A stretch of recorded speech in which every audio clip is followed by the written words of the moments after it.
এদিকে আনন্দ ঘন পরিবেশে ওয়েলসের রাজধানী কার্ডিফে উদযাপিত হয়েছে পবিত্র ঈদুল আজহা। সবকটি মসজিদ ও খোলা মাঠের জামাতে ছিল মুসল্লিদের উপচে পড়া ভিড়।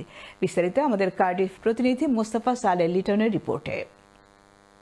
ধর্মীয় ভাব গম্ভীরতা ও উৎসব মুখর পরিবেশে কার্ডিফে পালিত হয়েছে মুসলমানদের অন্যতম প্রধান ধর্মীয় উৎসব ঈদুল আজহা।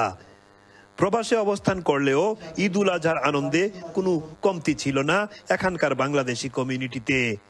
ঈদের জামাতে শরিক হতে সকাল থেকেই কার্ডিফ ও আশেপাশের শহর থেকে অসংখ্য মুসল্লিরা আসতে থাকেন মসজিদগুলোতে।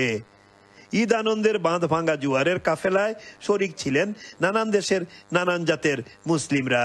প্রবাসের বিশেষ এই দিনটিতে সকল বিভেদ বৈষম্যকে দূরে সরিয়ে এক কাতারে শরিক হয়ে যান বিশ্ব মুসলিম জনগোষ্ঠী।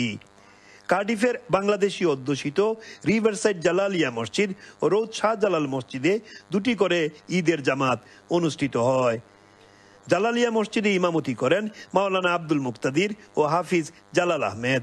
শাহজালাল মসজিদে ইমামতি করেন মাওলানা কাজী ফয়জুর রহমান ও হাফিজ মিফতাউর রহমান কামিল। ঈদের জামাত আদায়ের পর একে অন্যকে বুকে জড়িয়ে কোলাকুলির মাধ্যমে ভালোবাসার এক অসাধারণ বন্ধনে বিশ্ব মুসলিম উম্মাকে জানান ঈদের শুভেচ্ছা।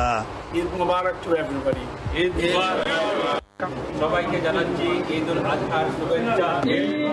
ঈদ মুবারক। বিশ্বের মুসলিম ভাই বোনদের ঈদের শুভেচ্ছা জানাচ্ছি।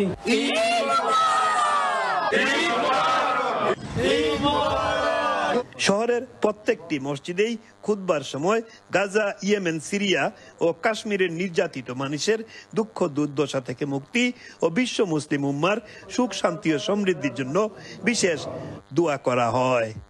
Mostafa Saleh Liton, channel S news, card.